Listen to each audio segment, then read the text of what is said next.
Christmas is a time for peace and joy for many, but on Christmas Eve, 1953, it would host a tragedy that would take 151 lives in New Zealand's worst train crash in history. Today we will be talking about the Tangiwai Disaster. Before we jump in, if you're new here, hello, and if you're returning, it's good to see you again. Alright, let's get into it.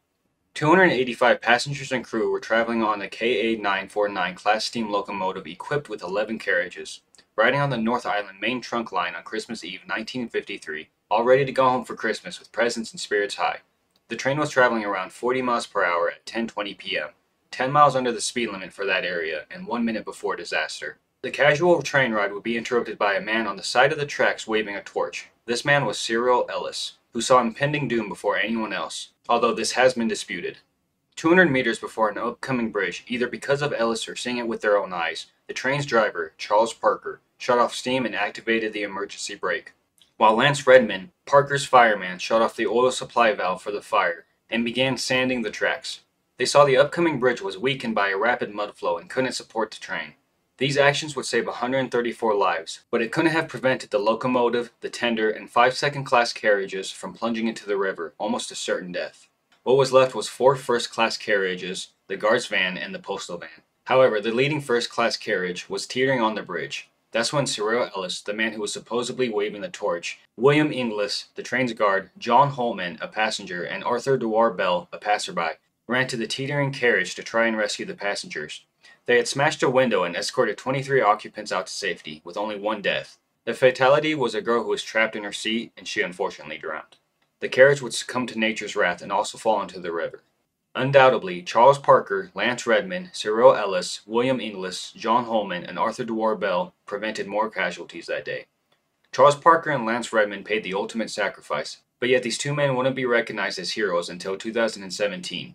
Around 10:15 that Christmas Eve night, the banks of Mount Ruapahu Crater Lake burst, sending a lahar tumbling down the Wanganui River. A lahar is a rapid-moving mudslide. This mudslide would wash out the middle pier of the rail bridge. At 10:20, the train would pass through the Tangiwai train station, where a witness would note their speed of 40 miles per hour. 1 minute later, at 10:21 on Christmas Eve, locomotive KA949 would tumble into the raging waters. 151 of the 285 passengers would perish, 20 of those whose bodies would never be recovered. An inquiry finds no one to blame for the tragedy. Rescue teams with soldiers from New Zealand's Army as well as New Zealand's Royal Navy came to aid, getting survivors to Wairau Camp Hospital by 12 p.m., and by 4 a.m. Christmas Day they began admitting bodies to a makeshift mortuary.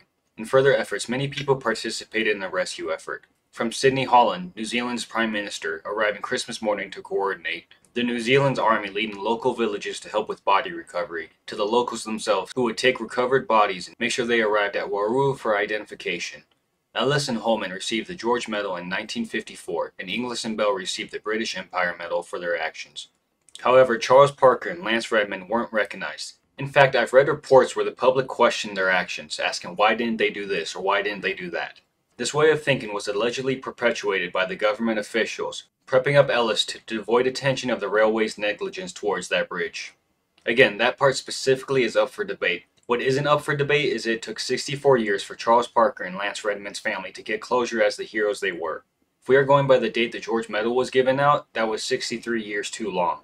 Following the disaster, the New Zealand Railways Department installed a lahar warning system upstream in the river to alert train control of rising river levels. Throughout the years, with updates and evolution in technology, it now warns train control for changes in water level. They have different rules for the severity of the level change. In 2007, a lahar similar in magnitude as the one on that fateful night of 1953 occurred.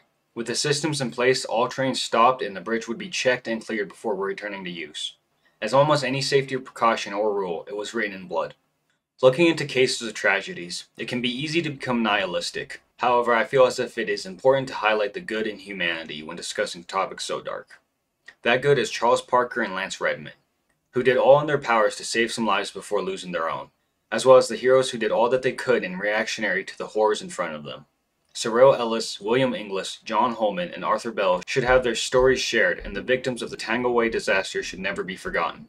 That's where I'm going to end the video today. I know it was a darker topic, and while I tried my best to highlight the good in humanity, it can never negate the loss of life. Like all my research videos, I just wanted to share events that I found interesting, and hopefully I sparked an interest in you. If you enjoyed, then please hit the like, and if you're still here, you might be interested in subscribing. Alright, that's it.